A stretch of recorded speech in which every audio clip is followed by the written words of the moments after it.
Bismillahirrahmanirrahim. Assalamualaikum warahmatullahi wabarakatuh.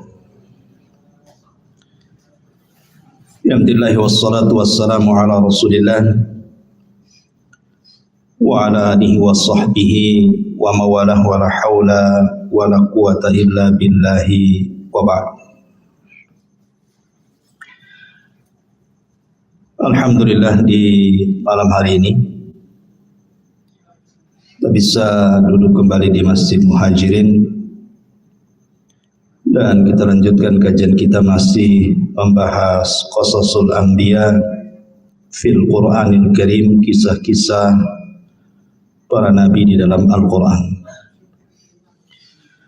Dan malam ini kita akan membahas seorang nabi, satu di antara 4 nabi yang menguasai dunia. Al-Imam Ibnu Al-Jauzi rahimahullahu ta'ala dalam tarikhnya mencantumkan riwayat Abdullah ibn Abbas radhiyallahu anhuma. Nabi sallallahu alaihi wasallam bersabda bahwa penguasa yang menguasai sebagian besar dunia adalah arba'atun, ada 4 orang. Mu'minani wa kafiran, 2 mukmin dan 2 kafir. Fal mu'minani, adapun yang 2 mukmin, Dzulqarnaini wa Sulaiman.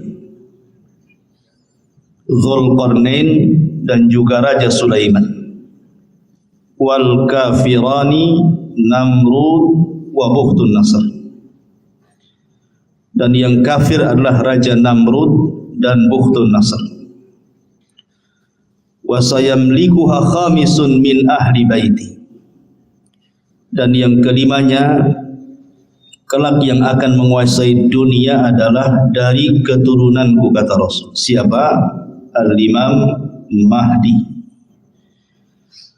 Berarti dari sini ada 4 orang yang menguasai dunia.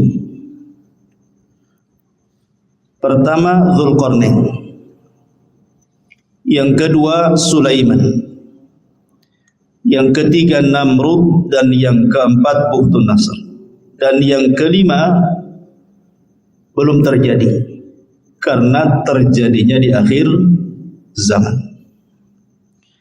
Al-Mahdi Muntadhar, yang banyak orang mengklaim dirinya sebagai Imam Mahdi. Yang terakhir seorang wanita di mana ya? Di Garut atau di Cianjur gitu ya. Bahwa katanya kedatangan Imam Mahdi sudah sampai di sana sehingga membuat gempa katanya. Di mana kok ada seorang wanita ngaku Imam Mahdi, ini ceritanya gimana? Imam Mahdi itu laki-laki, keturunan Nabi sallallahu alaihi wasallam. Taib, kita bagi 2 cerita Nabi Allah Sulaiman ini. Kisah yang pertama, kisah Nabi Allah Sulaiman di masa ayahnya masih hidup, Nabi Allah Daud alaihi salam.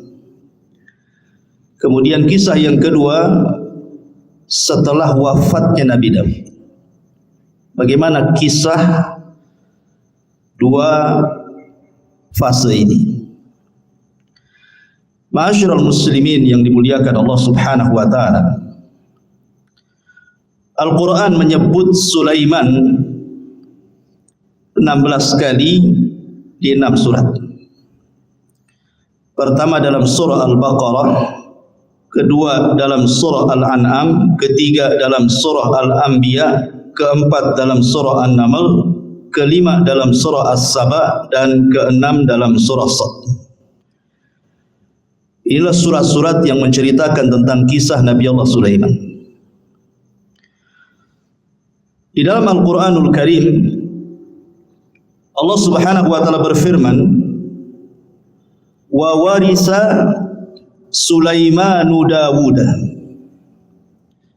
dan Sulaiman mewarisi seluruh warisan Daud. Kalimat mewarisi bukan berarti warisan harta.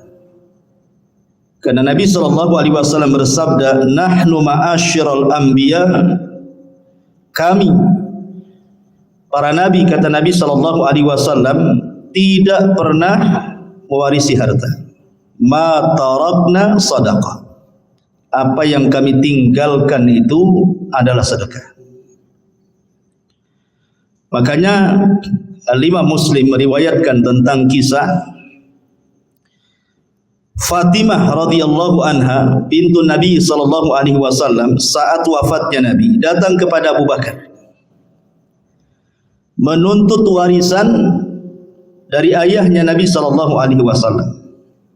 Tapi Abu Bakar menjelaskan tidak ada. Karena Nabi sallallahu alaihi wasallam pernah bersabda, "Ma tarakna sadaqah." Apapun yang kami tinggalkan dari harta itu semua sedekah. Dari situ Fatimah, bahasa kitanya agak dongkol dengan Abu Bakar sehingga tidak mau bicara sampai wafat.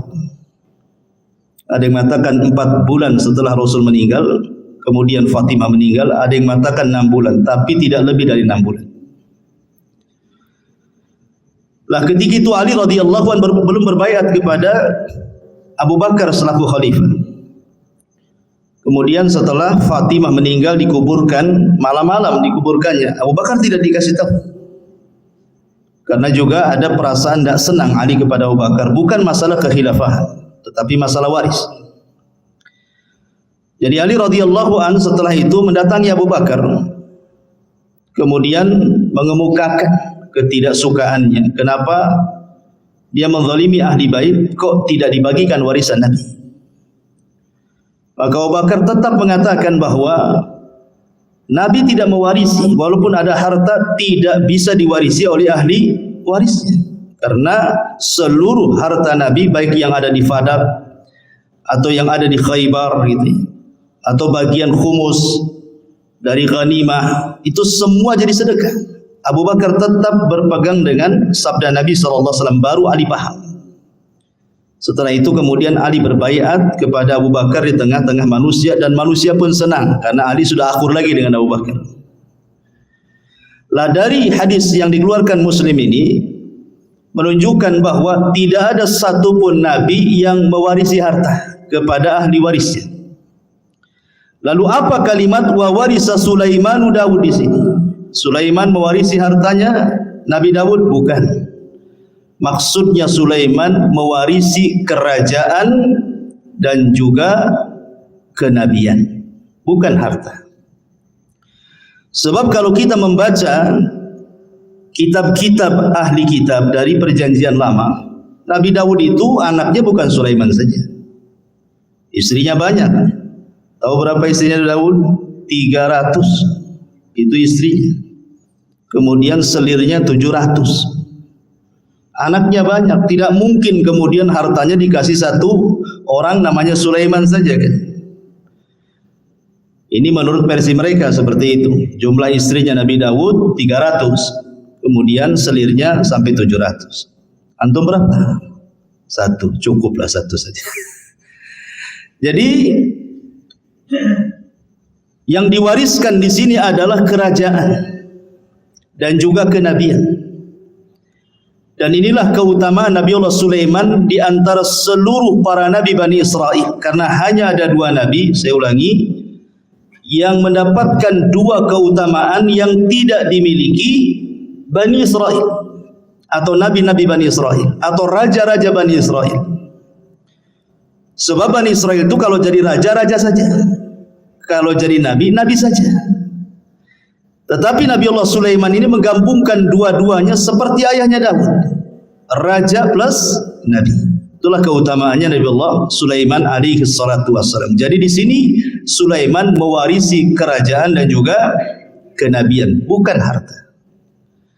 Karena Allah Subhanahu wa taala memberikan kepada Sulaiman jauh lebih kaya dibandingkan ayahnya. Makanya ayahnya tidak disebut raja penguasa dunia, yang disebut justru Sulaiman.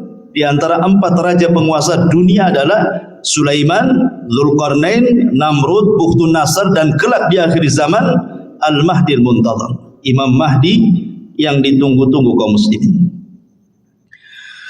Nabi Allah Sulaiman alaihi salatu wassalam meminta kepada Allah Subhanahu wa taala untuk dicerdaskan.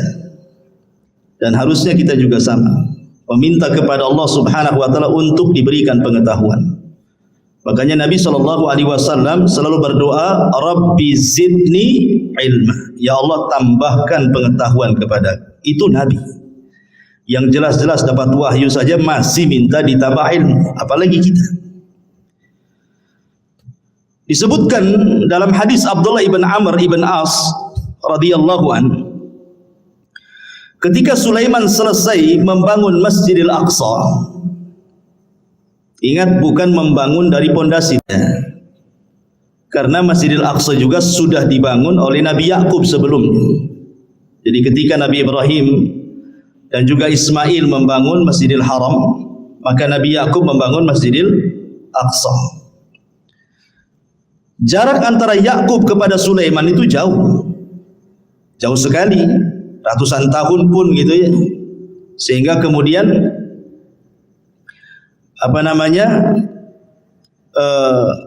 Nabi Allah Sulaiman alaihi salatu wassalam tidak sezaman dengan Nabi Yakub itu. Jadi Nabi Yakub itu Nabi Sulaiman itu bukan membangun dari dasar, tetapi Nabi Sulaiman alaihi salam hanya memperbaharui saja. Dia memperbaharui apa yang sudah ada. Kemudian dibuat pondasi, di atas pondasi. Itulah yang disebut dengan Haikal Sulaiman, yang sekarang sedang dicari-cari oleh orang Yahudi. Haikal itu, bagi orang Yahudi yakin kalau seandainya Haikal itu maksudnya pondasi yang dibangun di atas pondasi Masjidil Aqsa sebelumnya itu didapati hari ini, maka mereka akan merobohkan Aqsa, kemudian akan membangun Masjidil Aqsa sesuai dengan Haikal Sulaiman menurut mereka. Kalau itu terjadi, katanya, itulah tanda kemenangan orang-orang Yahudi, karena di situ ketika mereka membangun Masjidil Aqsa sesuai dengan Haikal Sulaiman, maka mereka berkeyakinan akan muncul Matius mereka, penolong mereka. Menurut kita maksudnya adalah Dajjal, tapi Dajjal menurut orang-orang Yahudi itu bagi mereka Matius, penolong mereka. Makanya ketika Dajjal muncul di akhir zaman, apa yang terjadi? Diikuti oleh 70.000 Yahudi Asfahan. Jadi Dajjal itu ditunggu-tunggu oleh mereka gitu ya. Baik. Nah, ketika selesai membangun Masjidil Aqsa, Nabi Sulaiman berdoa dengan 3 doa.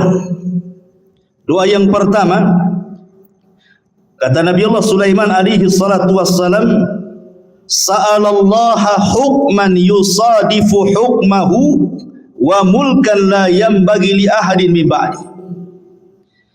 Dia meminta kepahaman kepada Allah agar jangan sampai setiap putusannya ketika dia memutuskan sesuatu kepada Bani Israel kecuali sesuai dengan putusan Allah.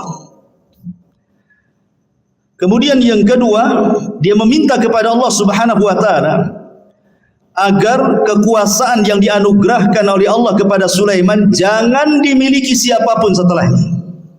Hanya Sulaiman saja yang punya. Makanya Nabi SAW ketika sedang sholat, kemudian diganggu oleh jin, syaitan, kemudian ditangkap, kemudian dicekik. Maka Rasul merasakan dingin air liur daripada jin syaitan ini. Kemudian Rasul mengatakan, kalau seandainya aku tidak ingat doa Sulaiman, wa mulkan la yanbaghi li ahadin min ba'di, kekuasaan yang tidak boleh dimiliki siapapun, sudah kuikat jin itu di tiang masjid supaya dilihat manusia dan dijadikan mainan, kata Rasul. Artinya dari sini bahwa Nabi Allah Sulaiman alaihi salatu wassalam meminta kepahaman kepada Allah agar jangan sampai putusannya salah. Jangan sampai putusannya salah, kalau bisa sesuai dengan putusan Allah Subhanahu wa taala. Makanya Allah kabulkan keinginan Sulaiman. Allah berikan Sulaiman berbagai macam mukjizat yang luar biasa. Nanti kita jelaskan. Baik, kita akan cerita fase di mana Nabi Sulaiman masih bersama ayahnya Nabi Allah Daud alaihi salatu wassalam berdasarkan Al-Quran dan hadis-hadis yang sahih saja.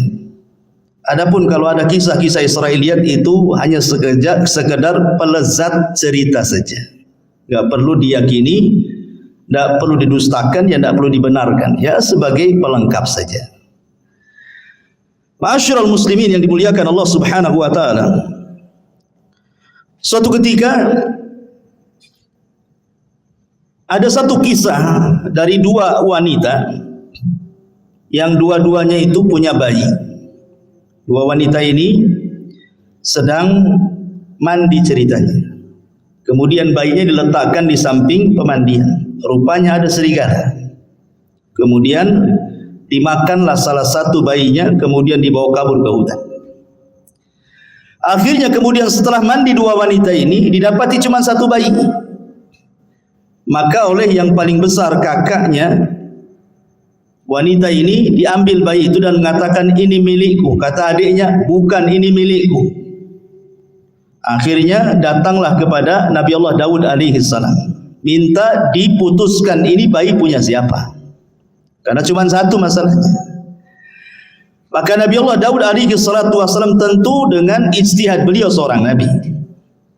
Akhirnya Nabi Daud memihak kepada yang memegang bayi, kakaknya, dan mengatakan itu bayimu, bukan bayi adik. Maka menangislah sang adik ini. Kemudian karena sudah putusan seorang raja, apalagi yang mau dibicarakan? Keluar. Sebelum keluar Sulaiman masuk.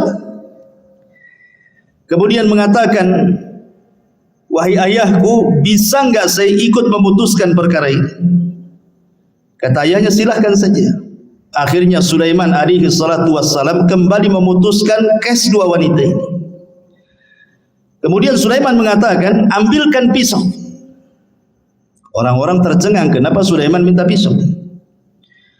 Kemudian dikatakan, mau apa dengan pisau itu wahai Nabi Allah Sulaiman? Kata Sulaiman, saya ingin belah bayi ini jadi dua, pusar ke bawah dan pusar ke atas. Kan ini kan dua wanita saling mengklaim ini. Biar adil, kita potong aja bayinya jadi dua. Yang pusar ke atas ambil kakaknya, yang pusar ke bawah ambil adiknya. Nah, selesai. Kakaknya mengatakan, kalau itu putusan wahai Sulaiman silahkan saja. Tapi adiknya membantah, jangan wahai Nabi Allah. Kalau memang engkau hendak membunuh bayi itu dengan cara memutuskan jadi dua, memotong jadi dua, sebaiknya serahkan saja bayi itu kepada kakak saya. Enggak apa-apa, saya tidak punya bayi. Dari sini Sulaiman tahu siapa wanita yang punya rahmat, siapa wanita yang tidak punya rahmat. Kata Sulaiman, itu bayimu, bukan bayi kakak. Kenapa? Karena kakaknya tidak ada rahmat. Masa mau dipotong silahkan saja. Sementara adiknya enggak mau, berarti menunjukkan bayi itu bayi adiknya, karena biasanya seorang ibu ada keterikatan emosional dengan anaknya kan? Maka Sulaiman mengatakan, ambil itu bayi. Dari sini Allah mengatakan, wa fahamna Sulaiman, kami berikan kepahaman kepada Sulaiman. Ini satu kisah. Kisah yang kedua, ini disebutkan di dalam Al-Quran surah Al-Anbiya ayat 78. Allah Subhanahu wa taala berfirman, wa Dawud wa Sulaimana idh yahkumani fil harthi idh nafashat fihi ghanamul qaumi wa kunna li hukmihim syahidin. Dan ingatlah kisah Daud dan Sulaiman, kata Allah, ketika keduanya memberikan putusan mengenai ladang, karena ladang itu dirusak oleh kambing-kambing milik kaumnya, dan kami menyaksikan keputusan yang diberikan oleh mereka. Bagaimana kisahnya? Jadi Bani Israel ini, yang satu punya kebun, yang satu punya kambing. Ini kambing-kambing ini tidak dijaga oleh pemiliknya, masuklah ke kebun orang, dirusaknya kebun itu. Dimakanlah daun-daunan, ladang-ladang yang baru saja ditanam, dirusak, semua dirusak. Namanya kambing gak berakal. Nah, kalau orang suka ngerusak ya kayak kambing ini, gak berakal. Jadi orang ini mengadu kepada Sulaiman, gimana nih kebun saya? Dirusak oleh kambing-kambing si fulan katanya. Kata Nabi Allah Daud, kalau gitu datangkan orang yang punya kambing. Didatangkanlah yang punya kambing dengan yang punya kebun di hadapan Nabi Allah Daud. Maka Daud kemudian memberi putusan bahwa yang punya kambing ini harus membayar dengan kambing-kambing dia seharga kebun yang dirusaknya. Umpamanya kambingnya 100, kalau seandainya 10 ekor cukup untuk membayar kerusakan itu, ya sudah kasihkan 10 ekor. Itu putusan Nabi Daud. Maka ketika itu datang Nabi Allah Sulaiman dan juga meminta izin kepada ayahnya, boleh enggak ikut memberikan putusan? Kata ayahnya, silahkan. Maka Nabi Allah Sulaiman memutuskan dengan putusan yang berbeda dengan ayahnya. Apa kata Nabi Sulaiman? Sekarang kambing-kambingmu serahkan ke yang punya kebun. Dia berhak dengan kambing-kambingmu sebagai jaminannya, dan dia boleh mengambil air susunya. Sementara engkau yang punya kambing, kau perbaiki kebunnya sampai sesuai dari sebelumnya, sebelum dirusak. Jadi suruh Nabi Sulaiman tukar-tukaran di sini. Yang punya kebun pegang kambing, yang punya kambing pegang kebun, supaya kebunnya ditanami lagi sampai kesedia kala baru kambingnya diambil lagi sebagai jaminan. Maka di sini keputusan Sulaiman lebih adil dibandingkan keputusan Nabi Allah Daud.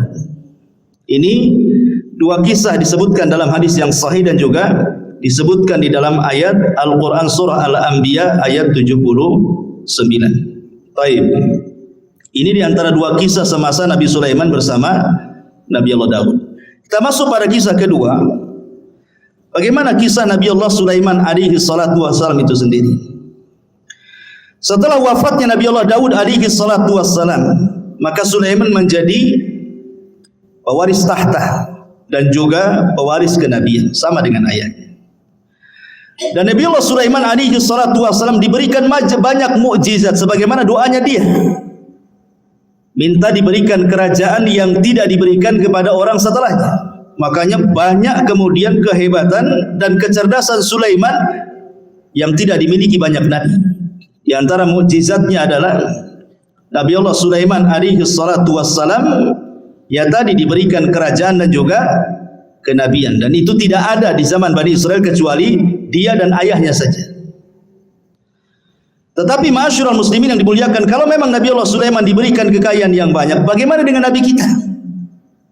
Kita bandingkan dengan Nabi SAW. Kita tidak hendak membanding-bandingkan Rasul dengan Sulaiman atau Sulaiman dengan Rasul, tidak. Tetapi kalau ada orang bertanya, berarti kalau begitu Nabi Sulaiman lebih hebat dong dibandingkan Nabi kita. Kan mesti ada yang ngomong begitu nanti kan. Maka kita jawab sebagaimana yang dijelaskan oleh Imam Ibnu Katsir di dalam kitabnya Bidayah wan Nihayah, bahwa Nabi SAW berdasarkan hadis Aisyah dan juga Ibnu Abbas radhiyallahu anhuma, sebelum wafatnya Nabi SAW pernah ditawarkan Allah kunuzul ardi, pembendaharaan bumi oleh Allah. Kalau engkau mau wahai Muhammad, aku berikan pembendaharaan bumi untukmu. Tapi Nabi SAW tidak mau. Bahkan saat wafatnya datang malaikat, kan Jibril datang menawarkan tentang kunuzul ardi, kau tetap diberikan hidup yang panjang kemudian bumi diserahkan kepadamu, ataukah engkau memilih untuk kembali kepada rafiqil a'la di sisi Allah Subhanahu wa taala. Rasul enggan memilih dunia, tapi Rasul memilih meninggal karena ingin berjumpa dengan kawan-kawannya di mana? Di rafiqil a'la. Artinya kalau seandainya Rasul meminta untuk hidup, tentu Rasul pun sama akan diberikan kekayaan yang pernah Allah anugerahkan kepada Sulaiman. Itu maknanya. Ini yang pertama. Kemudian yang kedua, Nabi Allah Sulaiman diberikan mukjizat muhadatsatu ma la yantiq. Nabi Sulaiman itu mampu berbicara dengan makhluk-makhluk Allah yang tidak bisa bicara. Ya, umpamanya dengan batu, dengan pohon dan yang semacamnya. Itu Sulaiman paham dengan bahasa-bahasa mereka. Maka ini pun sama juga dengan Nabi SAW. Bahkan Nabi SAW pernah mengatakan, Inni la a'rifu hajaran kana yusallimu alayya bi Makkah qabla an ab'atha inni la a'rifuhu al-an. Apa kata Rasul? Sebelum Rasul SAW diangkat jadi Nabi, Rasul itu pernah kemudian lewat di sebuah tempat di Mekah. Rupanya ada yang mengucapkan salam. Assalamualaikum ya Muhammad. Tapi Rasul melihat ke samping, ada pula orang. Ya, hanya ada bebatuan dan pepohonan saja kan.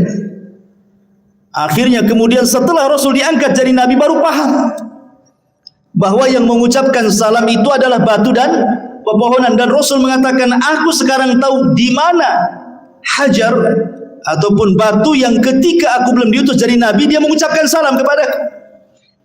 Artinya Nabi SAW pun diberikan oleh Allah Subhanahu Wa Taala mukjizat gitu ya. Bahwa batu-batu kemudian pohon-pohon juga bertasbih dan mengucapkan salam kepada Nabi Sallallahu Alaihi Wasallam. Bahkan diriwayatkan dari Abi Sufyan dan dia Talha ibn Nafi' dari Anas bin Malik radhiyallahu an, jaa Jibril ila Nabi sallallahu alaihi wasallam dzata yaumin wa huwa jalisun hazinun qad hadaba bid-dima' min darbati ba'di ahli Makkah. Jadi suatu ketika Rasul dipukuli ahli Makkah sampai berdarah. Jibril datang untuk menghibur Nabi sallallahu alaihi wasallam. Itulah bagaimana Nabi SAW luar biasa dalam berdakwah. Di permulaan dakwah sampai dipukuli oleh orang Mekah sampai berdarah juga. Maka Jibril mengatakan, atuhibbu an urika ayat. Jadi Jibril ingin menenangkan kesedihan Rasul. Maukah aku tunjukkan kepadamu kuasa Allah? Maka Rasul mengatakan, na'am tentu. Fanadhara ila syajaratin min wara'il wadi. Maka kemudian Jibril menatap satu pohon di balik lembah. Faqala, maka Jibril katakan, ud'u tilka syajarata fada'ah. Kau panggil saja pohon itu, maka pohon itu akan tercabut dari akarnya dan akar berjalan dan akan menghadap kamu, katanya. Kemudian Nabi SAW memanggil betul-betul pohon itu, betul-betul pohon itu tercabut dari akarnya, berjalan menghadap Rasul mengucapkan salam. Kemudian kata Jibril, murha, perintahkan dia untuk kembali. Maka Rasul pun memerintahkan dia untuk kembali. Kata Rasul, hasbi, cukup. Artinya kalau Nabi SAW mau, semua pohon bisa diperintahkan. Ya kan? Kalau mau. Umpamanya kalau Nabi SAW mau, bisa saja pohon-pohon itu diperintahkan Nabi SAW. Dan ini mujizat Rasul. Dan sanadnya riwayat ini ala syarti Muslim, berdasarkan syarat Imam Muslim. Kemudian yang ketiga di antara mukjizat Nabi Allah Sulaiman adalah taskhirur riyah, sakharahallahu li Sulaiman. Jadi Sulaiman mampu menundukkan angin. Tentu ada sebabnya kenapa Nabi Allah Sulaiman mampu menundukkan angin, ikhwan. Jadi suatu sore Nabi Sulaiman itu, dan itu disebutkan di dalam Al-Qur'anul Karim ketika kita bicara tentang kuda Sulaiman. Jadi Sulaiman itu suka dengan kuda perang. Jadi sore hari itu Sulaiman saking senangnya dengan kuda-kuda itu, karena kan Sulaiman ahlul jihad. Tentu di zaman itu tidak ada kendaraan untuk perang melebihi kuda.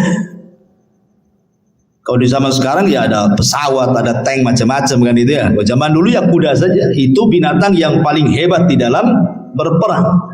Makanya Allah bersumpah dalam Al-Quran, wal adiyati dhabha, demi kuda-kuda perang yang mengeluarkan suara terengah-engah. Dan Rasul mengatakan bahwa di ubun-ubun kuda perang itu ada barokah sampai kiamat. Dan Rasul mengatakan 3 olahraga yang disunnahkan: berenang, kemudian memanah, kemudian berkuda. Memang kuda itu ada keistimewaan. Dan di akhir zaman nanti perangnya kaum muslimin melawan orang-orang Nasrani itu dengan kuda, karena teknologi sudah tidak ada. Artinya kuda ini berkahnya sampai kiamat. Makanya Sulaiman suka dengan kuda. Jadi suatu sore dia memandang kudanya, mengelus-elus kudanya gitu ya. Dan ingat, ada kuda khusus. Sulaiman itu punya kuda, dia punya sayap. Jadi ya ada kuda-kuda biasa, tapi ada khusus kuda Nabi Sulaiman itu bersayap dia. Jadi bisa terbang dengan kuda itu dengan sayap. Dari mana kita tahu kudanya Sulaiman itu bersayap? Dari perkataan Nabi SAW, dari senyumnya Rasul ketika Aisyah radhiyallahu masih kecil. Aisyah kan masih kecil kan, usianya masih muda. Jadi suka dengan boneka-bonekaan. Lah di antara boneka yang di depan Aisyah itu kuda yang bersayap. Jadi Rasul mengatakan, itu kok kuda bersayap, kata Nabi. Masa ada kuda bersayap? Kata Aisyah radhiyallahu mengatakan, bukankah kau tahu bahwa kudanya Sulaiman juga bersayap, katanya Aisyah. Fadhahikan Nabi SAW. Maka Rasul tersenyum. Ya. Dan Rasul tidak membantah kan, hanya senyum saja kepada Aisyah radhiyallahu anha. Dari sini sebagian ulama beristidlal bahwa ada kuda-kuda Sulaiman itu yang bersayap. Walaupun ada yang membantah bahwa Aisyah ini hanya menukilkan cerita-ceritanya orang-orang Quraisy, dan Rasul juga tersenyum, ya, tidak mengatakan mengiyahkan dan juga tidak mentidakkan. Jadi ada juga yang membantah tidak ada, ya kuda-kuda tidak bersayap. Tapi ada juga yang mengatakan kuda Sulaiman itu ada yang bersayap gitu ya. Jadi saking asiknya dia memandang kuda Sulaiman itu, lupa dia sampai matahari terbenam. Harusnya dia melaksanakan dua rakaat salat, karena salat itu sudah ada sejak zaman dulu. Lihat Zakaria, wa huwa yusalli fil mihrab. Dia sedang salat di mihrab, menunjukkan para nabi salat. Ya. Jadi sampai terbenam matahari lupa salat dia. Setelah terbenam baru ingat salat. Menyesal Sulaiman. Maka disebutkan di dalam Al-Quranul Karim tentang kisah Nabi Sulaiman ini, idh urida alaihi bil asyi as-safinatul jiyad. Ingatlah ketika pada satu sore dipertunjukkan kepada Sulaiman kuda-kuda yang jinak tetapi sangat cepat larinya. Faqala, maka Allah katakan, inni ahbabtu hubbal khair, menghikayatkan perkataan Sulaiman. Maka dia berkata, sesungguhnya aku menyukai segala yang baik dari kuda, tetapi an dzikri rabbi hatta tawarat bil hijab, yang membuat aku ingat akan kebesaran Tuhanku sampai matahari terbenam. Maka Sulaiman lupa tidak solat. Ketika dia lupa tidak solat, dia menyesal. Maka keesokan harinya apa kata Sulaiman? Urudduha alayya fatafika mashan bisuq wal a'naq. Bawalah semua kuda-kuda itu kembali kepadaku. Lalu dia, ada yang mengatakan dalam tafsirnya, memotong kaki dan leher kuda itu, menyembelihnya.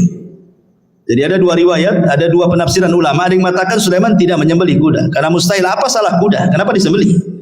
Sulaiman hanya ngusap saja, kemudian disuruh jauhkan dia dari.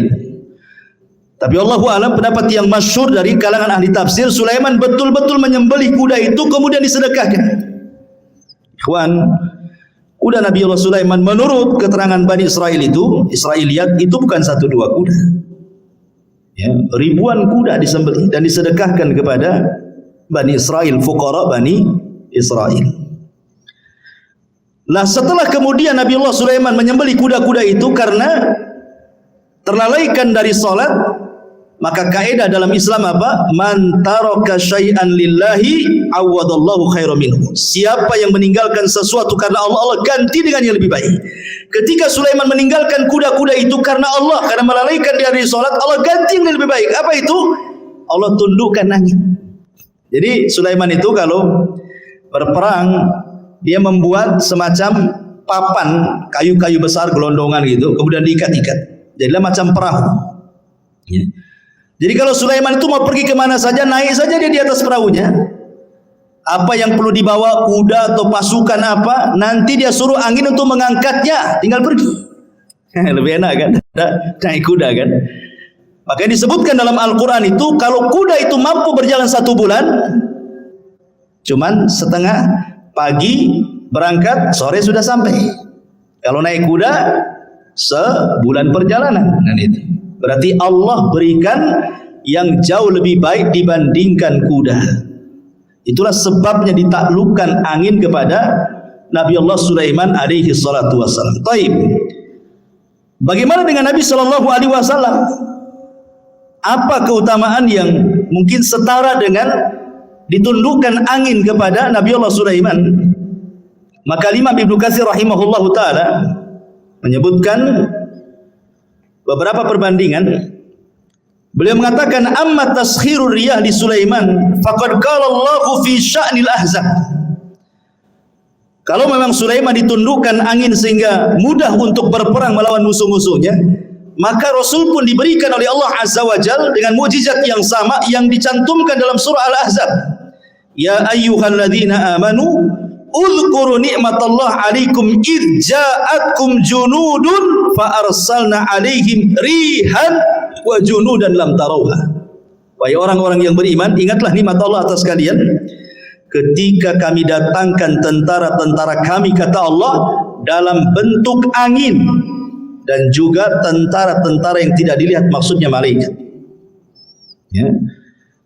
Jadi kalau Sulaiman untuk berperang mereka atau dia dan juga pasukannya dibawa oleh angin, maka Allah Subhanahu wa taala juga memberikan mukjizat, tentara-tentara Allah membantu Rasulullah, termasuk angin dan juga para malaikat. Makanya ada istilah nusirtu bis sabah wa uhlikatil adu bid dabur, kata Rasul. Aku ditolong dengan angin pagi dan kaum Ad dihancurkan dengan angin sore. Makanya sepanjang sejarah Nabi SAW tidak berperang, kalau menyerbu sebuah kaum tidak pernah menyerbu siang, sore atau malam, maka Rasul akan menyerbu di waktu subuh. Kalau terdengar azan, Rasul tidak menyerbu, menunjukkan daerah itu daerah Islam. Dari sini istidlalnya para ulama membedakan negeri Islam dengan negeri kafir itu dari suara azan. Jangan seperti orang-orang yang terpaham radikal membedakan negara Islam dengan negara kafir itu dari segi undang-undang. Undang-undang kita ini mengacu kepada Belanda, Taugut. Negara kita kan negara Taugut nih, kayak dia aja yang Muslim tuh. Bukan itu yang membedakan negara Islam dengan negara kafir. Kalau dalam negara itu banyak saut-sautan adzan, berarti negara Islam tuh.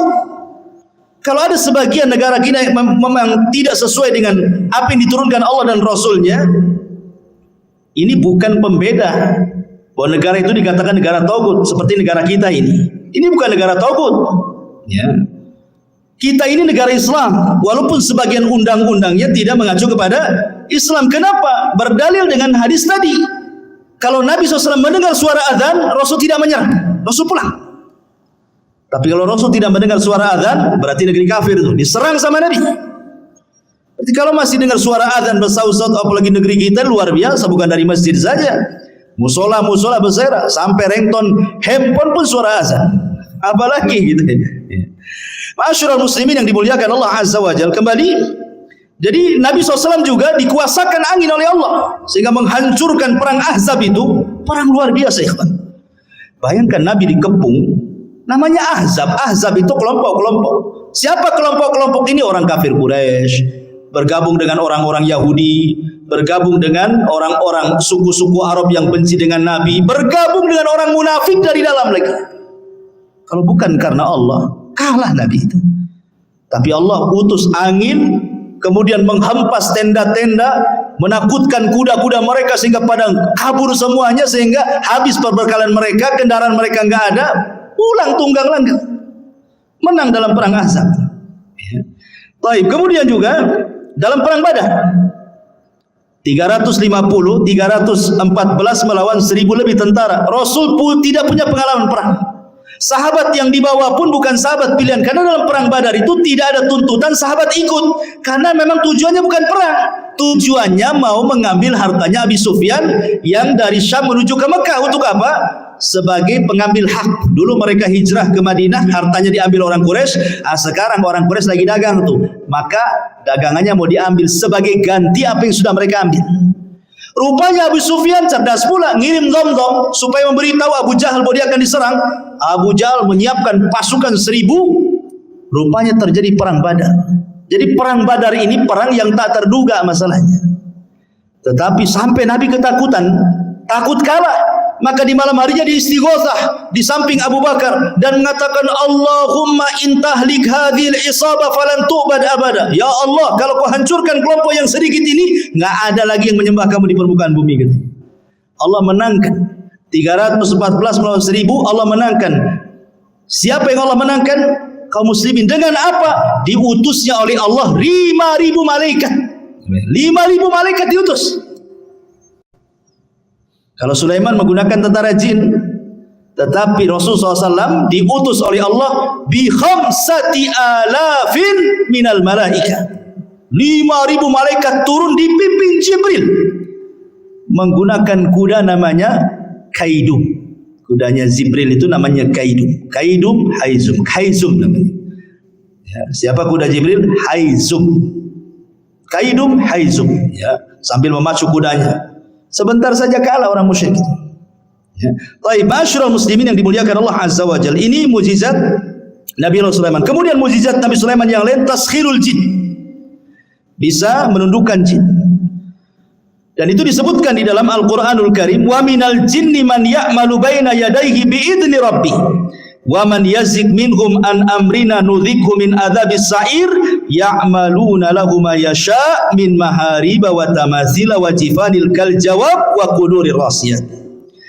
Dan sebagian jin yang bekerja di hadapan Sulaiman, di bawah kekuasaan Sulaiman dengan izin Allah, dan siapa yang menyimpang di antara mereka kalangan jin dari perintah kami, kami rasakan kepada mereka azab neraka yang apinya menyala-nyala.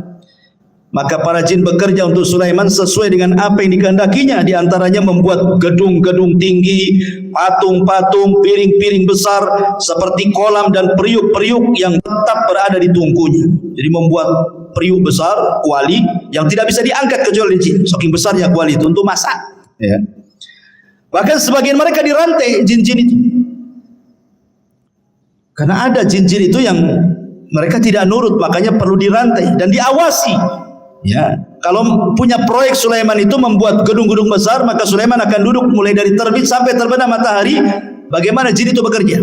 Sehina itulah jin di mata Sulaiman. Ya, karena itu mukjizatnya Sulaiman bisa menundukkan jin. Baik.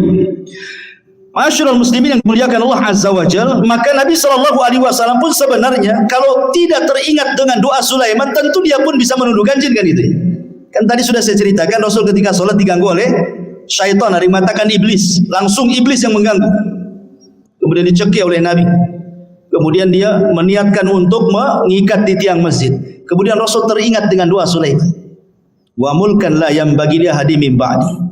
Bahwa tidak boleh ada orang yang punya kekuasaan sepeninggalku. Ketika Rasul ingat ini, Rasul melepasnya. Ya. Artinya bahwa Nabi SAW juga bisa menundukkan atas izin Allah Subhanahu wa Ta'ala kalau Rasul mau, kan gitu. Tapi Rasul teringat doanya Nabi Sulaiman, makanya Rasul kemudian melepaskan. Jadi ini juga di antara mukjizat Nabi SAW. Lebih-lebih kalau di bulan Ramadan, apa yang terjadi? Sufidati syayatin. Ya, Nabi SAW diberikan kabar gembira oleh Allah Subhanahu wa Ta'ala, idza ja'akum Ramadan futihat abwabul jannah wa ghuliqat abwabun niran wa sufidati syayatin. Pintu surga dibuka, pintu neraka ditutup, setan-setan diikat semua. Ditundukkan oleh Allah Subhanahu wa Ta'ala untuk nabinya apabila datang bulan Ramadan. Ya. Kemudian juga di antara mukjizat Nabi Allah Sulaiman adalah fahmu lughatil hayawan. Sulaiman paham dengan bahasa binatang. Contoh ketika Nabi Sulaiman ini menyiapkan pasukan besar untuk menyerang, kemudian lewat ke sebuah lembah. Di lembah itu ada pasukan semut. Tiba-tiba kemudian salah satu semut atau pimpinan semut mengatakan, ya ayyatuhan namlu dukhulu masakinakum la yakhtimannakum Sulaiman wa junuduhu wa hum la yash'urun. Hei pasukan semut, kata pimpinan, segera kalian masuk ke rumah-rumah kalian. Sebentar lagi Sulaiman dan pasukannya mau datang. Jangan sampai menginjak kalian kemudian mati dan mereka tidak sadar. Lihat husnudzonnya semut kepada Sulaiman dengan kalimat tidak sadar. Artinya kalau kalian terinjak itu bukan karena kesalahan mereka, karena mereka tidak sadar menginjak kalian, itu maksudnya. Itulah husnudzonnya binatang. Binatang aja bisa husnudzon sama orang. Kita ini suudzon saja sama orang gitu.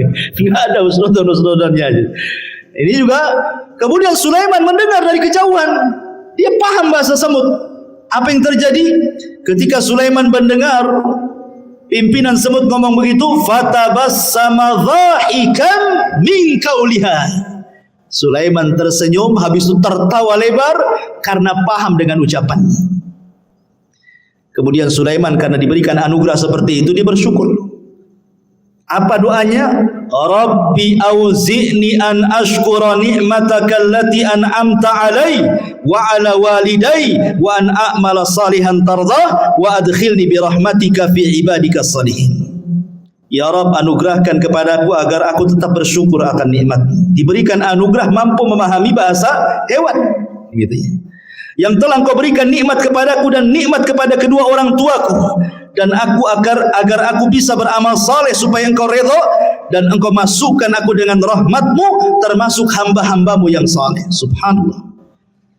Manusia sekaya Sulaiman, manusia sehebat Sulaiman, manusia yang kekuasaannya sampai separuh dunia, masih mengatakan, saya bersyukur akan nikmat-Mu kepadaku.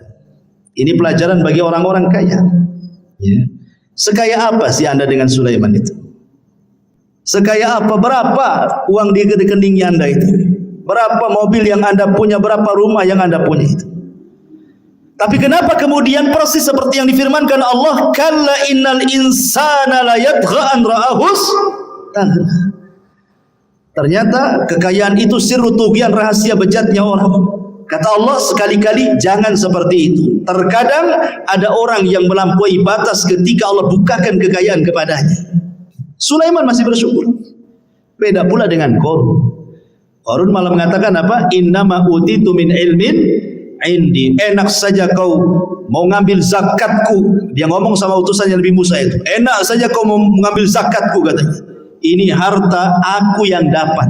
Sama sekali Qarun tidak menasabkan harta itu kepada Allah, sehingga Allah katakan wa khassafna bihi wa bidarihil ardh. Kami tenggelamkan si Qarun dan seluruh harta-hartanya ke dasar bumi.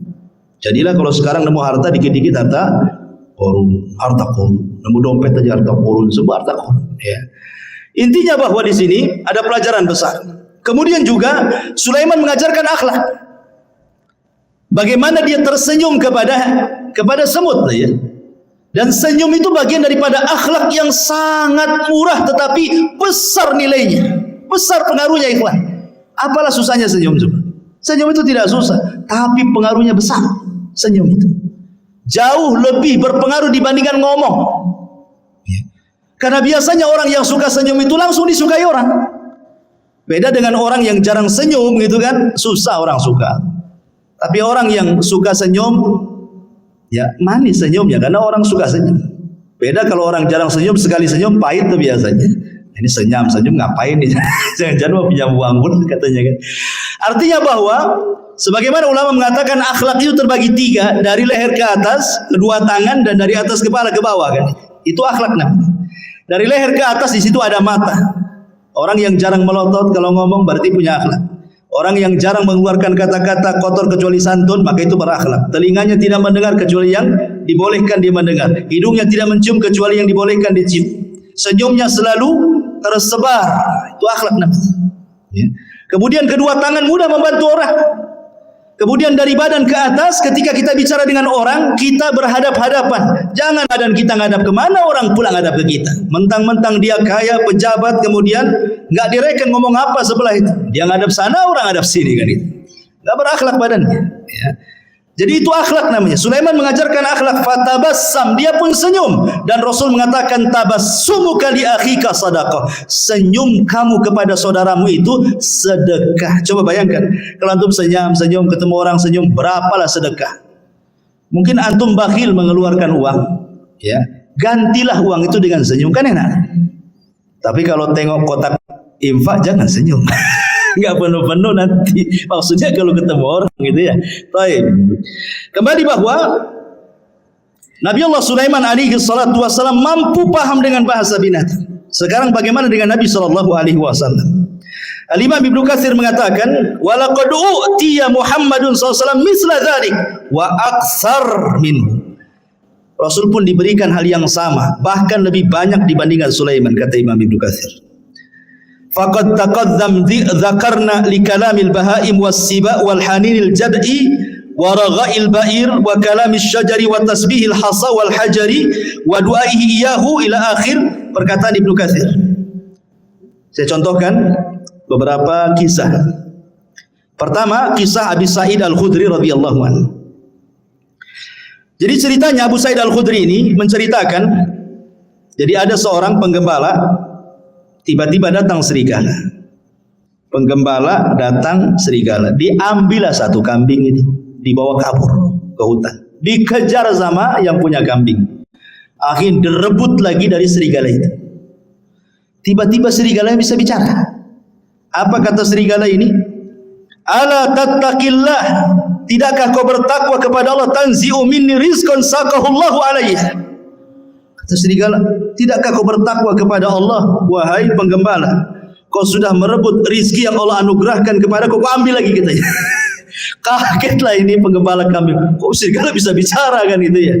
Ini aneh ini serigala ini, kok bisa bicara gitu. Kalau sekarang kan tengok di punggungnya ada baterainya enggak? Gitu, berarti robot itu ya. Nah, kemudian orang ini mengatakan, ya ajibah, dzambun yukallimuni kalamal insi. Saking herannya penggembala ini mengatakan, kok kamu bisa bicara seperti manusia, katanya. Maka serigala ini mengatakan, ana ukhbiruka bi'ajabi min dzalik.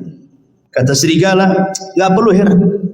Mau enggak aku habarkan dengan yang lebih ajaib dibandingkan ini, kata serigala ini.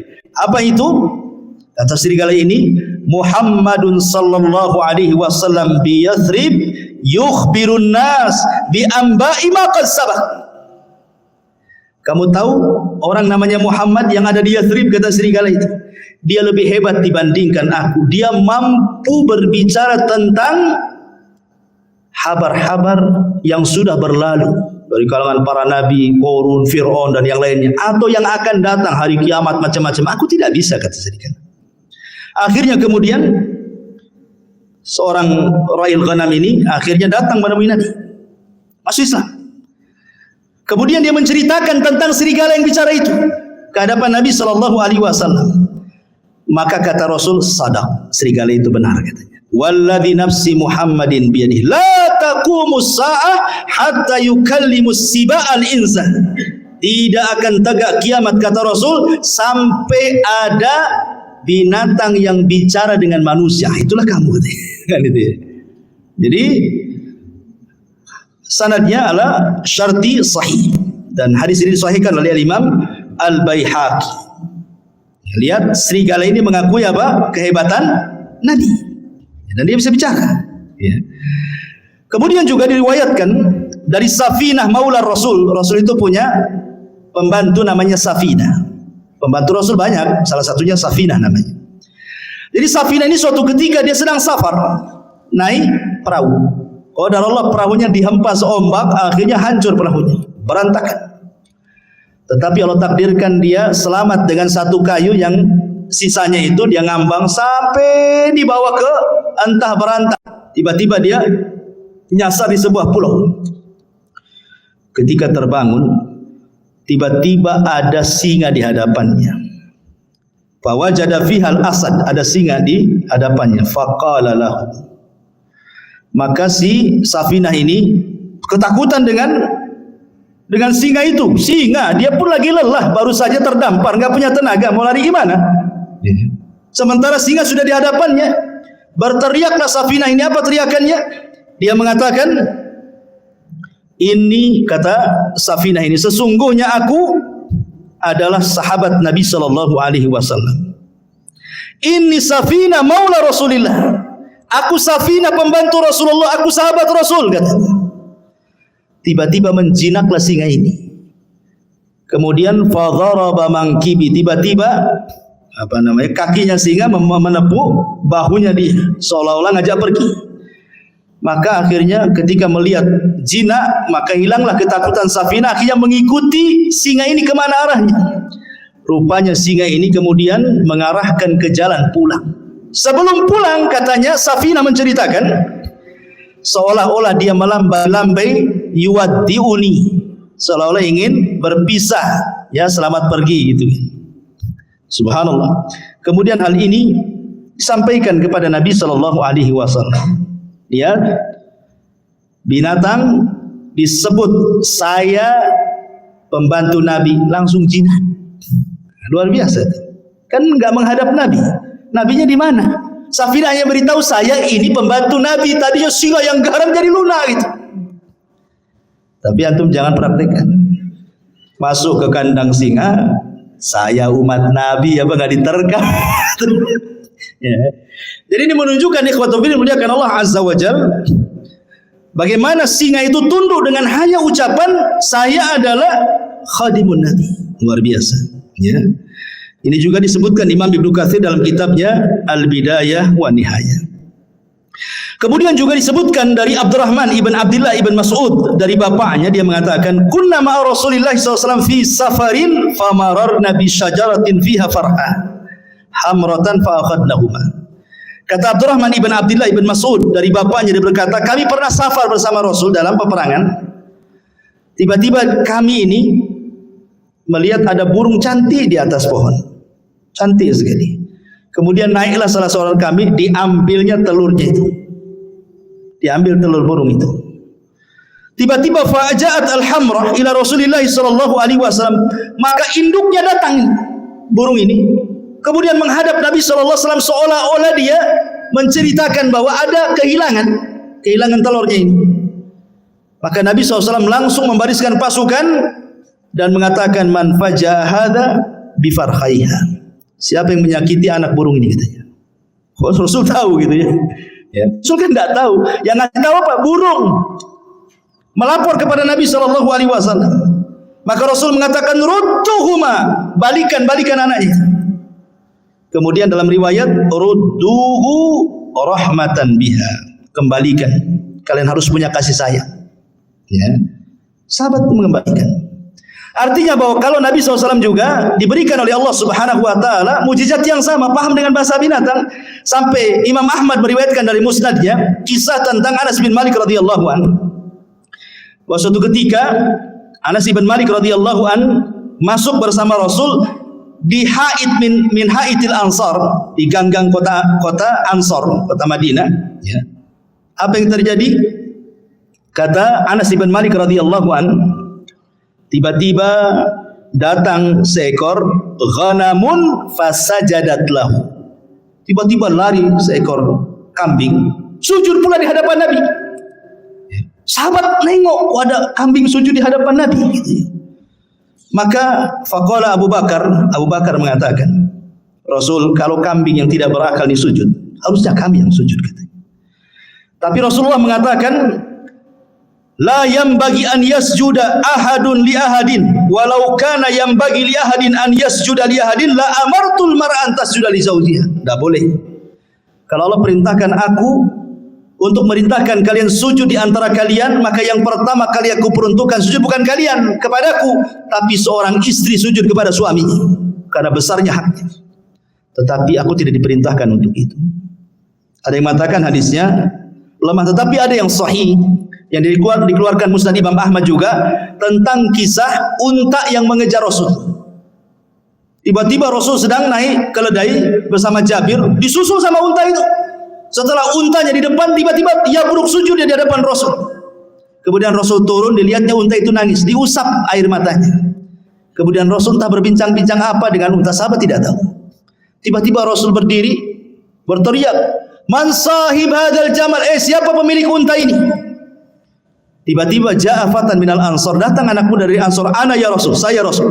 Maka Rasul marah dan mengatakan, afala tattaqillah fi hadhil bahimati allati malakakallahu iyyak. Tidakkah kau bertakwa kepada Allah? Allah sudah kuasakan unta kepadamu. Kenapa engkau tidak merawatnya? Innaka tuji'uhu wa tut'ibu. Kau hanya membuat unta sakit dan engkau membuat unta lapar. Kau hanya bisa mempekerjakan saja, tidak bisa mensejahterakan. Rasul paham juga dengan bahasa unta. Ya. Ini mukjizat, artinya kalau Sulaiman juga paham dengan bahasa semut dan binatang-binatang yang Rasul pun sama, bahkan lebih, kata Ibnu Katsir, dibandingkan Nabi Allah Sulaiman alaihi salatu wassalam. Kemudian juga yang lainnya di antara Sulaiman isalatun nuhas, mampu mencairkan tembaga persis seperti bapaknya. Kan bapaknya itu kan bisa membuat baju besi kan, tanpa harus dibakar, dikasih pandu besi. Nah, Sulaiman juga seolah-olah tangannya panas, besi tinggal dikual-kual, adalah baju besi. Makanya Allah mengatakan wa arsalna lahu ainal qitr, kami alirkan cairan tembaga bagi Sulaiman. Artinya Sulaiman mampu untuk membuat baju besi cukup dengan tangannya, persis seperti mukjizat bapaknya Nabi Allah Daud alaihi salatu wasallam. Ini di antara mukjizat-mukjizat yang Allah Subhanahu wa taala anugerahkan kepada Sulaiman. Ada satu kisah dari Abu Hurairah radhiyallahu anhu, hadis ini dikeluarkan Imam Ahmad dan disahihkan oleh Imam Hakim, walaupun ada sebagian melemahkan. Jadi suatu ketika kharaja Sulaiman alaihi salam tasqi fara'a namlatan mustalqiyatan ala dhahriha rafi'atan qawami'aha ila sama. Taqulu Allahumma inna khalqun min khalqi laisa bina ghaniyun an suqiyak faqala irji'u faqad suqitum bida'wati ghairikum. Jadi Sulaiman ini kan waktu itu terjadi pacaklik di Bani Israel. Nah, hujan lama, enggak turun-turun hujan. Jadi Sulaiman mau pasukan untuk sholat istisqa di lapangan. Tiba-tiba kemudian Sulaiman melihat ada semut sedang terlentang menghadap ke langit. Dan Sulaiman mendengar doanya semut itu. Apa doa semut ini? Ya Allah, aku ini adalah hamba dari hamba-Mu. Tidak ada yang lebih kaya darimu, maka hujani kami. Tiba-tiba ketika semut selesai doa, hujan tuh. Ya. Maka Sulaiman mengatakan kepada pasukannya, irji'u, pulang. Ya, cukup sudah, ada yang meminta hujan selain dari kalian. Ya. Kemudian Al-Hafidh Ibnu Hajar menyebutkan dalam Al-Talkhis bahwa Al-Imam Ad-Daruqutni Hakim juga mengeluarkan hadis dari Abu Hurairah tanpa menyebutkan Sulaiman. Jadi ada seorang nabi, tetapi riwayat ini walaupun lemah memperkuat bahwa yang berdoa kisah ini adalah kisah Sulaiman, karena ada riwayat walaupun lemah bahwa yang dimaksud nabi ini adalah Nabi Sulaiman. Tapi ada riwayat yang sahih tapi tidak disebutkan siapa namanya. Adapun riwayat yang menyebutkan adanya Sulaiman dilemahkan para ulama. Tapi yang jelas bahwa lihat bagaimana di sini faedahnya, ternyata Allah Subhanahu wa taala terkadang mengabulkan doa sebelum kita minta. Itu syahidnya di sini. Orang-orang ini kan belum istisqa. Kenapa hujan? Rupanya orang lain yang minta. Dari sini menunjukkan bahwa Allah itu karim. Bukan Bang Karim ya, karim. Artinya karim itu pemurah. Dia bisa mengabulkan hamba-hambanya sebelum diminta. Dan itu bentuk malunya Allah Azza wa Jalla. Karena di antara sifat Allah itu adalah Hayyun Karim. Allah itu zat yang maha pemalu dan juga pemurah. Lah bentuk pemalunya Allah Subhanahu wa taala adalah Allah pantang apabila ada seorang hamba mengangkat kedua tangannya kemudian dibiarkan kosong tidak diberi. Allah pantang itu.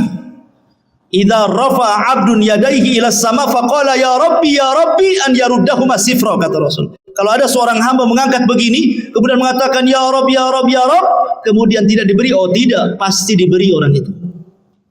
Atau terkadang belum dia berdoa sudah dikabulkan. Belum dia berdoa sudah dikabulkan. Subhanallah. Ya. Baik. Kemudian kisah Nabi Allah Sulaiman alaihi salatu wasallam bersama burung hudhud. Ini menariknya karena disebutkan di dalam surah An-Naml. Ma'asyiral muslimin yang dimuliakan Allah Azza wa Jalla. Jadi suatu ketika Nabi Sulaiman ini sedang mempersiapkan pasukan. Pasukan besar. Bayangkan pasukan Sulaiman ini jin, manusia, binatang, kemudian di atasnya burung terbang. Jadi enggak pernah terkena sengatan matahari. Sulaiman itu senantiasa dinaungi oleh burung-burung. Jadi kemana saja, mau di padang pasir, mau di mana enggak kepanasan kan? Karena burung di atasnya masalahnya kan itu. Jadi suatu ketika mempersiapkan barisan itu, hudhud pula tak ada di situ. Mana hudhud? Dan burung hudhud itu adalah muhandis Sulaiman. Disebutkan dalam sejarah Israiliyat bahwa dia itu muhandis, seorang insinyur. Jadi hudhud yang diceritai ini seorang insinyur. Jadi terkadang di Sulaiman ini kalau mau berangkat ke sebuah tempat, maka yang mengeker dari atas langit itu burung hudhud. Entah di depan ada jurang kah, entah di depan ada air, ada sungai, ada laut. Nanti dikasih tahu tuh. Ya, karena Sulaiman tidak tahu yang gaib. Ya kan? Jadi besar sekali memang jasanya hudhud itu kan. Makanya ketika tidak ada, Sulaiman marah. Kemana hudhud ini? Awas saja kata Sulaiman. Ngancam Sulaiman. Kalau dia datang dan tidak membawa alasan, la u'adzibannahu adzaban syadidan aw la adzbahannahu aw la ya'tiyani bisultanin mubin, katanya. Kalau dia datang tidak bawa alasan, ku siksa dengan siksa yang berat, atau ku sembelih dia, atau ku maafkan kalau bawa alasan, katanya. Ternyata famakatha ghaira ba'id. Ternyata hudhud sudah datang. Dari mana coba hudhud? Rupanya hudhud dari Yaman. Sulaiman di mana? Di Palestina. Sebegitu cepatnya itu terbangnya hudhud itu. Satu di Palestina, satu di Yaman. Cemana terbangnya itu? Menunjukkan hudhud ini diberikan kemampuan oleh Allah kan gitu. Kemudian melapor, aku punya alasan kenapa aku tidak ada, kata Hudhud. Apa kata Hudhud? Dia mengatakan, inni wajadtu faqala ahattu bima lam tuhit bihi wajituka bi min saba'in binaba'in yakin inni wajadtu imra'atan tamlikuhum wa utiyat min kulli syai'in wa laha arsyun azim. Wahai Sulaiman, wahai rajaku, tunggu dulu ya. Aku punya pengetahuan yang kau tidak punya. Ini menunjukkan Sulaiman tidak tahu yang gaib. Kalau dia tahu yang gaib, tentu tidak akan ancam-ancam Hudhud. Ya. Jadi Nabi itu tidak tahu yang gaib. Hatta Sulaiman yang banyak mujizatnya sekalipun tidak tahu yang gaib. Buktinya Hudhud mengatakan, aku punya ilmu yang kau tidak punya, katanya. Dan di sini menunjukkan tawadhu'nya seorang Sulaiman, raja besar, penguasa dunia, masih mendengarkan alasan. Enggak diktator dia. Kalau diktator main cincang aja lah kan gitu ya. Dia jadi tawadhu Sulaiman. Kalau punya alasan ngomong bahasa kita ya kan. Dia mengatakan begini, wahai Sulaiman, aku baru terbang ke Yaman. Aku temui di Yaman ada kerajaan besar. Rupanya yang memimpin seorang ratu, katanya. Itu kerajaan luar biasa, katanya. Memuji kerajaan itu. Masalahnya, kata Hudhud, mereka ini wajadtuha wa qaumaha yasjuduna lisyamsi min dunillah wa zayyana lahumus syaitanu a'malahum fasaddahum anis sabil fahum la yahtadun. Tapi sayang, wahai Nabi Allah, dia dan kaumnya menyembah matahari, bukan Allah yang disembah. Dan setan sudah menyesatkan mereka, menghalangi jalan Allah, dan mereka tidak dapat petunjuk, katanya. Subhanallah. Hudhud membawa risalah apa? Risalah tauhid, menunjukkan bahwa semua hewan tidak suka kesyirikan. Kalau Anda tahu, semua hewan tidak suka kesyirikan. Orang yang melakukan kesyirikan itu dibenci hewan. Lihat Hudhud di sini. Dia menyampaikan soal kesyirikannya kerajaan Ratu Balqis itu. Ya, jadi kalau ada orang yang melakukan kesyirikan, bukan kita ahli tauhid saja yang tidak suka, burung pun tidak suka. Ini Hudhud itu tidak suka dengan orang yang nyembah selain Allah itu. Kemudian diceritakan alasannya, setan sudah menghiasi mereka sehingga mereka tersedari Allah. Dari sini menunjukkan bahwa kesesatan apapun, kata Hudhud, pasti sutradaranya setan. Kalau ada orang nyimpang, orang sesat gitu ya, berarti dalangnya setan tuh di belakangnya itu. Hudhud ngasih tahu tuh sama kita. Ya. Akhirnya kemudian Sulaiman ya nggak begitu percaya saja. Namanya habar tuh bisa ya bisa tidak kan gitu. Makanya Sulaiman akhirnya gini saja. Kita lihat as-sadaqta am kunta minal kadhibin. Kita lihat beritamu, apakah engkau termasuk orang dusta ataukah benar beritamu itu? Jangan asal cerita saja, bawa bukti, katanya. Ini aku akan curi surat. Bawa surat itu ke ratu yang ada di sana. Akhirnya ditulis. Lah tulisannya salah satunya apa? Bismillahirrahmanirrahim. Jadi pertama yang menulis Bismillahirrahmanirrahim itu Nabi Sulaiman. Sebelum Nabi kita, Nabi Sulaiman sudah menulis Bismillahirrahmanirrahim min Sulaiman, dari Sulaiman.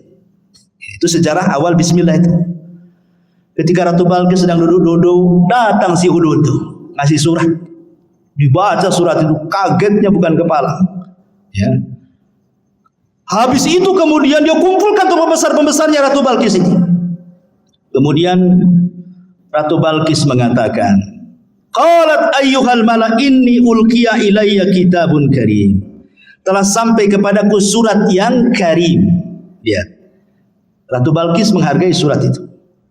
Dia tahu karena isi surat itu dari seorang nabi. Ya. Kemudian Ratu Balqis mengatakan, ya ayyuhal mala aftuni fi amri ma kuntu qatiyata amran hatta tashhadun. Sekarang bagaimana pendapat kalian? Ini raja maunya kita masuk Islam, kalau tidak dia serbu kita, katanya. Kata raja-raja ini, kata para pembesarnya, tunggu dulu wahai ratu, nahnu ulu quwwatin wa ulu ba'sin syadid wal amru ilaiki fangduri madza ta'muri. Tenang, kita ini kerajaan besar, tentara kita kuat, kita hadapi sajalah, katanya. Tapi putusan tetap kepadamu, nurut kepada Ratu Balqis. Ratu Balqis orang berakal, makanya dia mengatakan kepada para pembesarnya, ingat, innal muluk idza dakhulu qaryatan afsaduha wa ja'alu a'izzata ahlaha adillata wa kadzalika yaf'alun. Ingat, siapapun negerinya, manapun negerinya, kalau sudah diserang musuh, pasti orang mulia akan jadi hina. nanti jadi tawanan, ya, nanti akan dibunuh, nanti anaknya, ibunya jadi yatim, menjanda, macam-macam lah kan gitu. Ini bahaya, tidak usah lah kayak gitu. Gini sajalah kata Ratu Balqis, dia akan ngaku nabi. Gimana kalau seandainya kita kirim hadiah banyak-banyak saja? Kita lihat kata Ratu Balqis, kalau memang dia seorang nabi, pasti dia akan tidak akan menerima hadiah ini. Tapi kalau dia raja yang haus kekuasaan, pasti diterima. Kita lihat nabi atau bukan katanya. Itu cerdas Ratu Balqis itu. Dikirim hadiah banyak-banyak. Ya. Ketika kemudian Sulaiman mendapatkan hadiah itu, Sulaiman mengatakan, qala atumiddunani bimal fama atani Allah khairun mimma atakum bal antum bihadiyatikum tafrahun. Kata Sulaiman, enak saja kalian kirim hadiah katanya. Aku sudah punya semuanya, yang aku miliki, yang Allah berikan itu jauh lebih baik daripada yang kau miliki, kata Sulaiman. Ya. Sulaiman selalu menasabkan kepada Allah di sini. Apa kata dia? Atumidduni bimali fama atani Allah. Ini bahasanya. Yang Allah berikan kepadaku, kata Sulaiman, jauh lebih baik dibandingkan yang Allah berikan kepada kalian, hai Balqis, katanya. Begitulah seorang muslim. Harusnya apapun nikmat sekecil apapun nasabkan ini dari Allah, gitu maksud. Ini Sulaiman orang kaya, penguasa, tapi masih menasabkan kepada Allah terus kan itu. Kita sudah kere, sudah miskin, ini uang saya, enak saja suruh sedekah. Masyaallah muslimin yang dimuliakan Allah Azza wa Jalla. Akhirnya kemudian Ratu Balqis sedikit ngeper juga. Ternyata seorang nabi, karena Sulaiman sudah tahu siapa dia kan itu ya. Dan Sulaiman tahu bahwa Ratu Balqis akan masuk Islam. Dari mana tahunya? Dari akalnya yang cerdas. Dia tidak mau perang, malah ngirim hadiah. Jadi Sulaiman mengira-ngira ini pasti dapat hidayah wanita ini. Makanya kemudian Sulaiman akhirnya apa? Punya siasat, dikumpulkannya pasukannya, jinnya, orang soleh dikumpulkan. Apa kata Sulaiman? Sebelum si Balqis datang ke sini, baiknya istananya kita pindahkan dari Yaman ke sini, katanya. Siapa yang bisa mindahkan istananya Ratu Balqis ke hadapanku, kata Sulaiman. Akhirnya qala ifritun minal jin. Bangunlah jin ifrit. Ifrit itu di bawahnya iblis, ya. Di bawahnya iblis ada namanya Marodah yang diikat di bulan Ramadan itu. Apa kata jin iblis? Ana atika bihi qabla an taquma min maqamik. Aku bisa mendatangkan istana itu, wahai Sulaiman, sebelum kau bangkit dari tempat dudukmu di singgasanamu itu.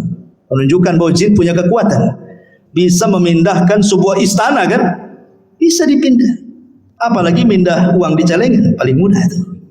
Kalau antum punya uang di celengan kok hilang, jangan-jangan dipindah ifrit. Pas dicek tak ada lubang, betul lah dipindah jin. Tapi kalau ada lubang itu bukan jin yang pindah, orang rumah itu yang pindah. Baik.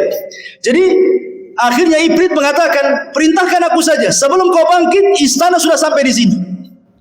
Qala alladzi indahu ilmun minal kitab. Tiba-tiba seorang yang mempunyai ilmu dari kita berkata, ana atika bihi qabla an yartadda ilaika tarfuk. Kalau aku tidak, wahai Sulaiman, perintahkan aku saja sebelum matamu berkedip sudah sampai istana itu. Terjadi silang pendapat, siapa orang ini? Kok sakti kali dibandingkan ifrit nih? Ada 4 penafsiran para ulama. Ada yang mengatakan bahwa dia adalah Jibril.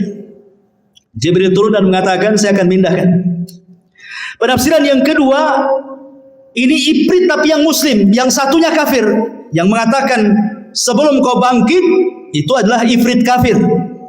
Tetapi yang mengatakan sebelum berkedip ini ifritnya muslim. Itu satu penafsiran yang lain. Penafsiran yang ketiga, Sulaiman sendiri yang ngomong begitu. Aku bisa memindahkan sekejap sebelum aku berkedip sudah sampai. Tapi pendapat yang masyhur dari kalangan para ulama bahwa yang memindahkanlah seorang laki-laki yang bernama Asif ibnu Barkhiyah. Asif pakai shad, Asif ibnu Barkhiyah, dialah orang kepercayaannya Nabi Musa yang diajar, yang mampu menguasai Ismul A'zam, nama-nama Allah yang agung. Kalau dalam Islam itu ada namanya Asmaul Husna. Di antara Asmaul Husna itu ada namanya Ismul A'zam. Menjadi perselisihan para ulama, Ismul A'zam dalam Asmaul Husna itu apa? Ada yang mengatakan Al-Hayyu, ada yang mengatakan Al-Qayyum, ada yang mengatakan Allah. Wallahu alam. Pokoknya tidak tahu mana yang satu. Kalau antum berdoa membaca Asmaul Husna 99 itu, insya Allah doa antum dikabulkan, karena pasti akan membaca Ismul A'zam. Salah satu dari 99 kan kita tidak tahu yang mana satu itu Ismul A'zam itu. Kalau berdoa cobalah baca semua itu Asmaul Husna itu. Boleh jadi pas dengan Ismul Azam karena kan disembunyikan yang mana satu kita tidak tahu. Lah Asy bin Barkhiyah ini menguasai Ismul Azam. Makanya kemudian dia berdoa kepada Allah sebelum berkedip istananya sudah sampai. Seorang-orangnya juga keangkut di istana itu. Bayangkan. Ratu Balkis datang ke hadapan Sulaiman. Kata Sulaiman sebelum Balkis masuk ke istana kita robah dikit. Masih kenal nggak dengan istananya? Apa yang dirobah? Tehelnya, keramiknya dirobah. Dibuat apa? Dibuat kaca. Ya, karena kan di istana dipindah diletakkan di lautan masalah istana itu. Kan bawahnya air tuh. Dikasih kaca. Jadi seolah-olah kalau nginjak itu nginjak air gitu. Jadi kata Ratu Balkis kepada Sulaiman kepada Balkis, betul nggak istana? Kayaknya iya, kayaknya tidak katanya. Dia ragu-ragu deh. Iya ke tidak kan itu? Kalau tengok bangunannya iya, tapi kok isinya beda kan itu ya. Makanya sempat disebutkan dalam Quran ini, Balkis ini sampai kemudian menyingkap pakaiannya, khawatir terkena air, padahal itu kaca tuh. Dari situlah dia melihat kehebatan Sulaiman. Akhirnya Ratu Balkis mengatakan perkataan menunjukkan dia masuk Islam, wa aslamtu ma'as Sulaiman lillahi rabbil alamin. Maka Balkis mengatakan aku sekarang masuk Islam bersama Sulaiman. Dia masuk Islam akhirnya. Tapi menjadi perselisihan apakah Balkis ini menjadi istri Sulaiman atau tidak, itu menjadi khilaf ulama. Dia mengatakan jadi istrinya, dia mengatakan tidak. Wallahu a'lam. Tidak ada riwayatnya. Karena Sulaiman ini juga istrinya banyak. Ada dalam sebuah hadis yang sahih. Jadi suatu malam Sulaiman itu diberikan kekuatan mampu menggauli istrinya. Istrinya 100 ya kawan. Ada yang mengatakan yang 60 istri sahnya, yang 40 selirnya. Ya. Jadi semuanya 100. Kata Sulaiman, malam ini bernazar ingin menggauli semua istrinya dalam satu malam. 100 wanita digauli satu malam. Kalau nggak punya kekuatan, tengkleng lah antum tuh. Ini kan khusus para nabi. Nabi itu diberikan kekuatan oleh Allah. Sulaiman diberikan kekuatan itu. Kemudian Sulaiman bernazar, aku ingin gauli dalam satu malam ini semua istri-istriku, dan aku berdoa kepada Allah setiap istriku mengandung punya anak dan kujadikan semuanya tentara di jalan Allah untuk berperang. Itu Sulaiman. Itu nadarnya. Rupanya Sulaiman lupa membaca insya Allah. Harusnya dia mengatakan insya Allah. Karena masyiah itu tetap milik Allah. Kalau kita berkehendak, Allah tidak mungkin terjadi. Allah berkehendak, kita tidak, pasti terjadi. Itu semua kaidah seperti itu. Harusnya Sulaiman mengucapkan insya Allah. Maka malam itu digilir semua istri-istrinya. Rupanya tidak ada yang mengandung kecuali satu. Ketika melahirkan separuh manusia, separuh bukan. Tidak punya kaki. Puntung kakinya ke atas. Ya, nggak punya kaki. Ya. Itulah makanya kenapa walaupun dia seorang nabi, tetap masyiah itu milik Allah. Kehendak itu milik Allah. Makanya penting mengucapkan insya Allah. Apapun, mengucapkan insya Allah. Mau datang besok insya Allah. Datanglah insya Allah. Tolonglah datang insya Allah. Oh, kayaknya orang sekarang kalau bilang insya Allah ragu-ragu tuh. Padahal insya Allah itu maksudnya mengaitkan kejadian kepada Allah, karena Allah yang berkehendak. Walaupun kita sudah yakin besok akan datang, yang namanya kehendak milik Allah ternyata ketabrak, ternyata ada masalah, ternyata macet, kan nggak jadi juga kan gitu ya. Makanya setiap apapun gantungkan kepada Allah Subhanahu wa taala. Untuk terakhir karena waktu juga. Jadi sebelum wafatnya Nabiullah Sulaiman alaihi salatu wassalam, ada satu kisah juga yang menarik di sini tentang kisah seorang petani. Ya, belum saya ceritakan. Jadi suatu ketika ada seorang petani, dia berangan-angan ingin mendapatkan kekuasaan seperti yang dimiliki oleh Sulaiman. Akhirnya kemudian angin itu tiba-tiba kemudian memberitahu Sulaiman bahwa ada orang yang berangan-angan ingin seperti dia. Angin yang menceritakan kepada Sulaiman. Maka Sulaiman pun datang kemudian menemui petani itu dan mengatakan, wahai petani, janganlah kau berangan-angan sesuatu yang kau tidak mampu. Jangan. Ya, dan di sini juga ada adab bahwa berdoa itu sesuai dengan kemampuan. Jangan berdoa kepada Allah meminta sesuatu yang mustahil antum dapat. Walaupun kita tahu bahwa bagi Allah tidak ada yang mustahil. Tapi kan kita melihat kenyataan. Ya.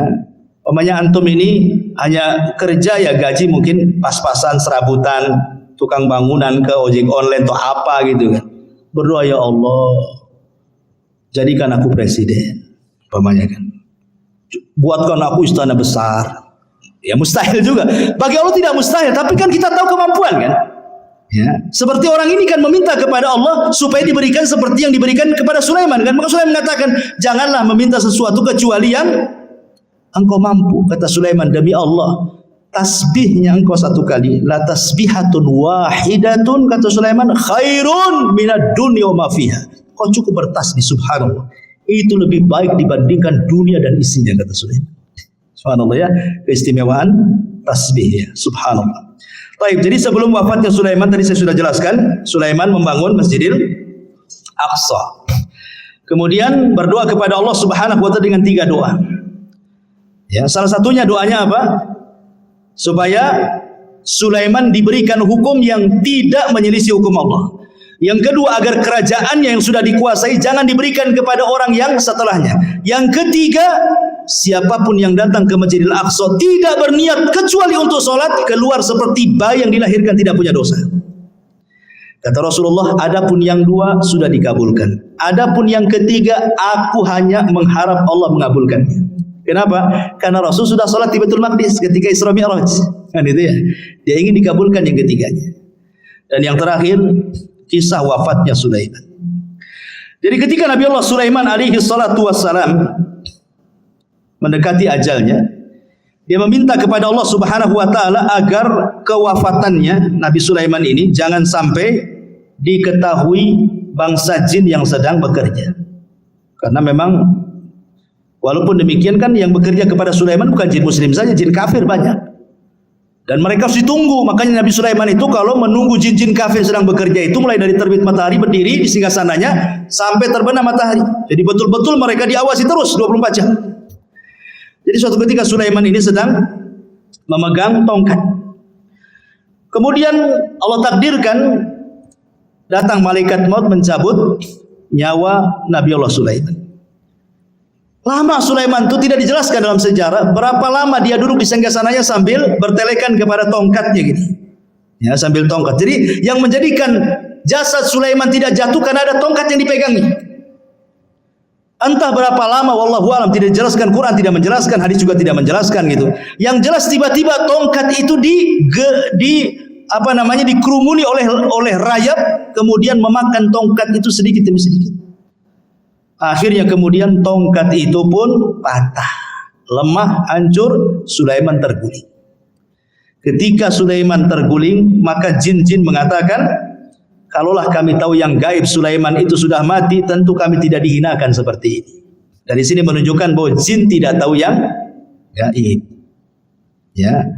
Lah ketika Sulaiman meninggal dunia, ingat ketika di zaman Nabi Sulaiman itu kan banyak dunia perdukunan ya. Sebelum Sulaiman diutus itu kan dunia perdukunan di mana-mana. Ya. Makanya Allah utus Sulaiman untuk memberantas dunia perdukunan. Makanya diutus Asif ibn Barkhiyah tadi untuk mengambil semua buku-buku dukun-dukun itu. Kemudian diancam dukun-dukun itu. Kalau masih melakukan praktik perdukunan dibunuh. Maka tidak ada berani satupun dukun yang melakukan praktik perdukunan. Mereka diminta tobat dan mentauhidkan Allah. Kemudian buku-bukunya disimpan oleh Asif ibn Barkhiyah di sebuah kotak. Dan itu diletakkan di bawah singgasana Sulaiman. Sulaiman pernah ngancam, siapa yang mengambil buku sihir ini, kalau dia manusia, aku bunuh dia. Kalau dia dari kalangan jin, terbakarlah dia. Ketika Sulaiman meninggal dunia, jin tidak bisa mendekati karena terkena sumpahnya Sulaiman. Kalau diambil sama dia kan terbakar. Akhirnya kemudian mereka merayu, ada 2 orang, namanya Harut dan Marut. Ada yang mengatakan Harut Marut itu manusia, ada juga yang mengatakan Harut Marut itu malaikat. Ada yang mengatakan Harut Marut itu setan, macam-macam lah penafsiran ulama. Ya. Tapi yang jelas bahwa akhirnya diambillah oleh Harut dan Marut ini, kemudian diajarkan kepada manusia. Harut Marut sudah mengatakan ini tidak boleh diajarkan kepada kalian. Kalau kalian bisa belajar ini bisa kufur masalahnya. Sehingga ada sebagian orang Yahudi tidak mau belajar, tapi ada juga yang tetap belajar. Akhirnya kemudian tersebarlah kesyirikan sihir kembali setelah Sulaiman wafat. Ya. Lah jin ini, iblis ini yang kemudian menghasut orang-orang untuk mengambil buku sihir di bawah singgasana Sulaiman mengatakan, kalian tahu enggak? Kenapa Sulaiman bisa menundukkan angin, bisa menundukkan ini itu macam-macam? Dia itu punya sihir. Kalau kalian tidak percaya, tolong di bawah singgasananya ada buku-bukunya. Kalau kalian ingin seperti Sulaiman, ambil pelajari katanya. Dari sinilah muncul keyakinan Yahudi bahwa Sulaiman itu bukan nabi, tetapi tukang sihir. Makanya di zaman Nabi SAW ketika Rasul kemudian memuji Sulaiman, menjelaskan tentang mujizat-mujizat Sulaiman, orang-orang Yahudi Madinah tidak terima dan mengatakan Sulaiman bukan nabi, Sulaiman itu penyihir. Ketika itulah turun surah Al-Baqarah 102, wattaba'u ma tatlu syayatin ala mulki Sulaiman wa ma kafara Sulaiman walakinna syayatina kafaru yu'allimuna an-nasa sihra ila akhiril ayat. Dan mereka mengikuti apa yang dibacakan oleh setan-setan di zaman kerajaan Sulaiman.